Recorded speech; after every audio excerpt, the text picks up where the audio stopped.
8월의 마지막 날 빌레몬서 한 장으로 되어 있는 성경을 오늘 우리가 읽게 됩니다. 이 빌레몬서는 바울 사도가 감옥에 있던 중에 기록한 짧은 하나의 편지입니다.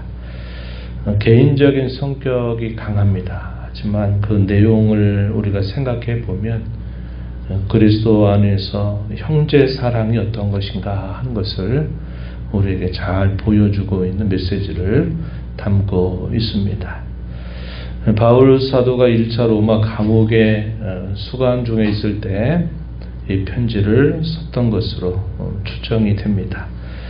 오늘 우리가 읽은 이 말씀의 내용에서도 바울 사도가 친히 내가 감옥에 있다, 또 갇혀 있다, 투옥이 되었다 라고 하는 표현들을 여러 차례나 반복을 하고 있음을 우리가 보게 되죠. 1절에 보면 그리스도 예수를 위하여 갇힌 자 된 바울 및 형제 디모데, 갇힌 자라는 표현을 사용했습니다. 또 9절 가서도 보면은 그런 표현을 읽을 수 있습니다. 나 바울은 지금 주 예수 그리스도를 위하여 갇힌 자 되어, 이렇게 표현되어 있어요. 10절, 13절, 13절에 보면 갇힌 자 되었다라는 표현들을 많이 사용한 것을 봤을 때 사도가 로마 감옥에 수감 중에 있을 때 기록한 성경이다, 이렇게 우리가 볼 수 있습니다. 발신자는 바울 사도가 발신자가 되겠고, 이 편지를 받는 수신자가 누구인가? 가장 중요한 인물이 빌레몬입니다. 서신의 제목처럼 빌레몬, 그리고 자매된 아비아, 또 함께 병사가 된 아키뽀, 너의 집에 있는 교회. 그래서 이 빌레몬이 자신이 살고 있는 그 집을 예배 처소로 제공하고 있는 사람이다. 상당히 믿음이 돈독한 사람이라고 하는 사실을 우리가 확인할 수 있겠습니다. 그래서 여기 아키뽀는 아마도 빌레몬의 자녀가 아닐까, 이렇게 추정해 볼 수 있는 겁니다. 그래서 자신의 집을 성도들이 함께 모이는 예배 처소로 내어준 그런 인물이다, 이렇게 볼 수 있습니다. 먼저 사도는 이 빌레몬으로 인해서 자신이 감사하고 또 하나님 앞에 기도하고 있다라는 내용을 먼저 소개합니다. 4절부터 7절 내용에 소개하고 있습니다. 그리고 8절부터 이제 20절까지 소개되는 내용이 이제 이 편지의 가장 중심적인 골자가 되고 있는 내용인데, 오네시모라고 하는 사람을 위해서 사도가 부탁하는 내용을 담고 있습니다. 먼저 이 빌레몬으로 인하여 하나님 앞에 사도가 감사하고 기도하는 내용들이 무엇인가 살펴보면은 5절 말씀에 이렇게 표현했습니다. 주 예수와 및 모든 성도에 대한 너의 사랑과 믿음, 그것을 내가 들어서 내가 하나님께 감사하고 기도하며 너를 말하고 있다, 이렇게 말합니다. 예수님을 사랑하는 그의 모습, 그뿐만 아니라 예수님께 속해 있는 모든 성도들에 대한 사랑, 그리고 믿음, 그에 대한 소문을 사도가 들은 것으로 인해서 그렇게 감사하고 기도하고 있다라는 겁니다. 주님을 향한 사랑은 늘 주께서 말씀하신 바와 같이 성도를 향한 사랑과 결코 분리되지 않습니다. 주님을 사랑하는데 성도를 사랑하지 않는다? 말이 되지 않는 표현이에요. 그래서 주 예수 및 모든 성도에 대한 사랑과 믿음, 이렇게 표현했습니다. 6절에 보면 내 믿음의 교제가 우리 가운데 있는 선을 알게 하고 그리스도께 이르도록 역사하고 있다, 이렇게 표현했습니다. 믿음의 교제, 믿음 안에서 함께 서로 교제하는 그 모습으로 인하여서 그것이 좋은 열매를 맺고 있다는 사실로 인하여서 사도가 감사하고 기도하게 된다, 이렇게 표현했습니다. 비록 거리로는 떨어져 있지만 언제나 주 안에서 서로 함께 기도하고 또 소식을 나누고 위로하며 이러한 일들이 계속 있다라는 사실을 말해주고 있는 것이고 7절 말씀으로 보면은 성도들의 마음이 너로 말미암아 평안함을 얻었다. 자신 또한 사도 자신 또한 너의 사랑으로 많은 기쁨과 위로를 받았다. 이렇게 말합니다. 그래서 이 빌레몬이라고 하는 인물은 많은 사람들에게 평안함을 주는 그런 인물이었고 사도 또한 이 빌레몬과 함께 하면서 많은 기쁨과 위로를 얻었다. 이렇게 말합니다. 사도와 성도들에게 있어서 평안함, 위로를 주는 그런 사람, 이런 사람이 바로 빌레몬이었다는 사실을 보여주고 있어요. 그래서 빌레몬을 생각하면 사도의 마음이 염려와 근심이 아니라 기쁨과 감사가 충만해지는 겁니다. 빌레몬 같은 사람, 그러한 인물이었다. 이렇게 소개를 해주고 이제 사도가 이 편지를 쓰는 이제 중심적인 표현 이제 8절 이하로부터 소개가 되는데 오네시모가 등장하죠. 이 오네시모와 빌레몬과 어떤 관계가 있었을까? 또 우리가 빌레몬과 사도와의 관계, 또 사도와 이 오네시모의 관계, 이 세 사람 사이에 어떠한 관계가 있었는가 하는 것을 우리가 살펴볼 수 있습니다. 먼저 이제 중심적인 말을 시작하면서 사도가 이렇게 말해요. 8절 9절입니다. 내가 그리스도 안에서 아주 담대하게 너에게 마땅한 일로 명할 수도 있지만 도리어 사랑으로서 내가 요청한다. 이렇게 말합니다. 사도와 빌레몬의 관계를 생각하면 마땅히 사도가 그렇게 하라 명해도 이것이 아무런 문제가 되지 않을 정도로 서로 상호간에 깊은 신뢰가 있음을 보여주죠. 그러나 이것보다는 내가 사랑으로 요청을 한다. 이렇게 표현을 했습니다. 왜 이렇게 하는가 하는 그 이제 의도가 표현되어 있는데 먼저 우리가 생각하게 되는 것은 이 세 사람과의 관계가 어떤 관계였을까 하는 것입니다. 먼저 사도와 빌레몬의 관계는 우리가 앞부분에서도 읽었지만 또 표현하고 있는 걸 보면 뭐라고 말하느냐. 우리의 사랑을 받는 자요 동역자. 이렇게 빌레몬을 소개했습니다. 1절 말씀 하반절 표현했죠. 우리의 사랑을 받는 자 요 동역자인 빌레몬 이렇게 표현되어 있어요. 사도와 복음의 일꾼이 사랑할 수밖에 없는 사람, 그리고 함께 복음을 위한 동역자로 여기고 있다 하는 것이죠. 또 17절 가서도 살펴보면 이렇게 말합니다.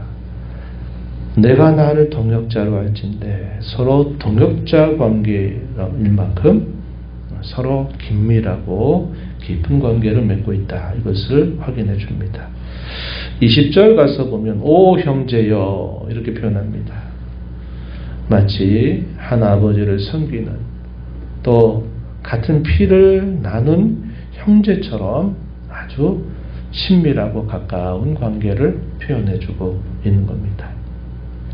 이 빌레몬은 골로새 이방인 아마 신자로 여겨지는 인물입니다. 골로새 4장 9절에 보면 이름이 등장하고 있음을 보게 돼요. 그래서 이 사도와 빌레몬의 관계는 아주 믿음 안에서 돈독한 관계, 또 동역자 관계, 아주 친밀한 형제로 여기는 만큼 아주 가까운 관계를 맺고 있다는 것을 확인해 보게 되죠.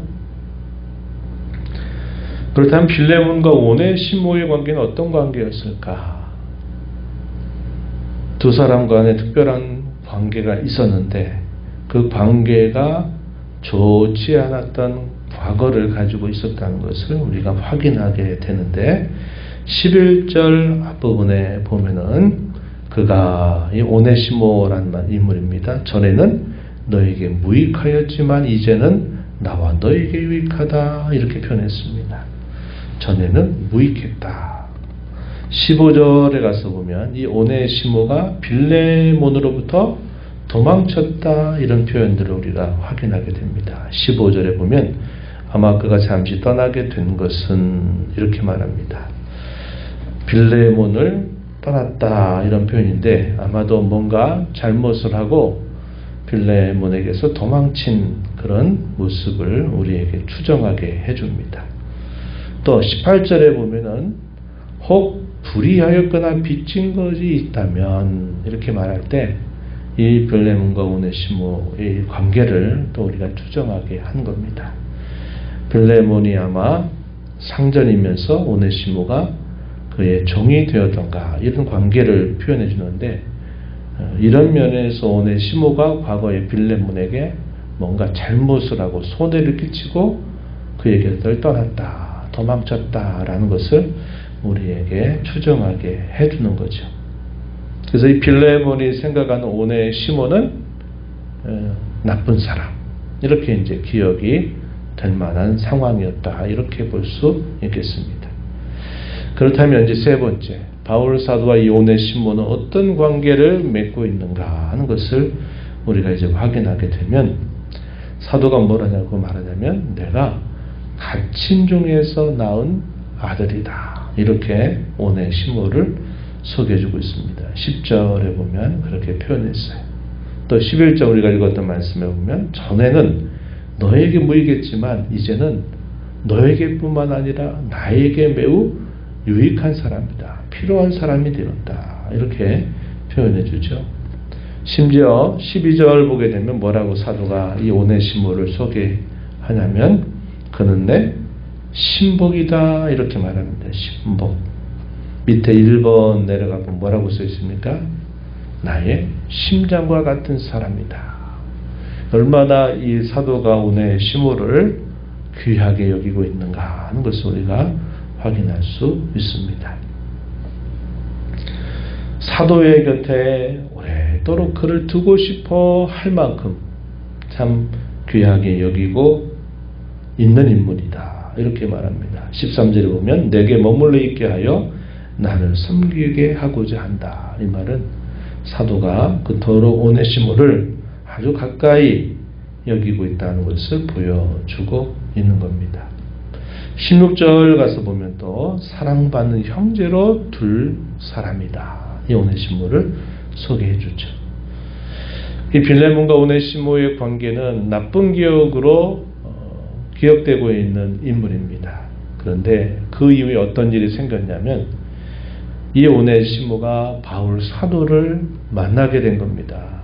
만나게 되면서 아마 수감 중에 낳은 아들이라 이러니까 아마 감옥에 있을 수도 있겠다. 이걸 우리가 추정할 수 있어요. 어쨌든 바울 사도와 만나게 되면서 예수 그리스도의 복음을 듣게 되고 그 복음을 통해서 거듭나서 그의 모든 삶과 그의 모든 행실과 마음이 새롭게 태어난 사람, 그래서 아주 신실한 사람이 되어 있었다 하는 것을 보게 되죠. 무슨 일이 일어난 겁니까? 전에는 질이 나쁘고 잘못된 사람, 필요 없는 사람이었는데 그가 예수 그리스도를 믿고 구원받아서 그가 아주 필요한 사람으로 그의 인생이 바뀌었다 하는 것을 보여줘요. 하나님이 이렇게 역사하셨다는 것을 우리에게 확인시켜 줍니다. 악을 선으로 바꾸어 주시는 하나님의 역사가 일어났다. 이것을 사도가 빌레몬에게 이야기해 주는 겁니다. 그러면서 이 빌레몬에게 용서를 구하고 승낙을 구하는 겁니다.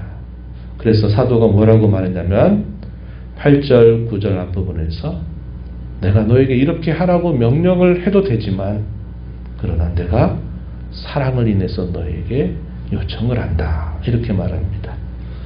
선한 일이 억지같이 되지 않고 자의로 되게 하게 합니다. 14절에서는 이렇게 말합니다.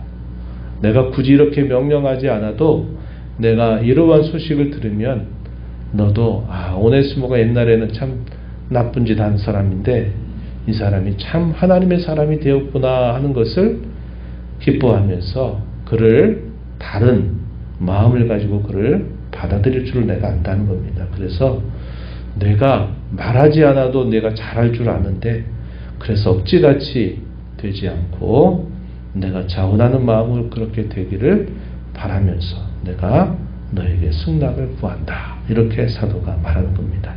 14절에 표현되어 있고, 그래서 사도가 더 나아가서 말하기를 혹여나 과거에 이 오네시모가 너에게 뭔가 손해를 끼치거나 또 뭔가 큰 빚을 졌거나 한다면 내 앞으로 계산해라. 내가 그 모든 것들을 다 갚아주겠다라고 말하는 겁니다. 그래서 이 편지를 왜 썼는가 하는 것을 보게 되는 거죠. 옛날의 오네시모가 아니라 그는 그리스도 안에 신실한 사람으로 바뀌었으니 그를 용서하고 용납하고 주 안에 있는 귀한 형제로 여겨주라. 이러한 부탁의 내용을 전달하고자 이 편지를 썼다는 겁니다.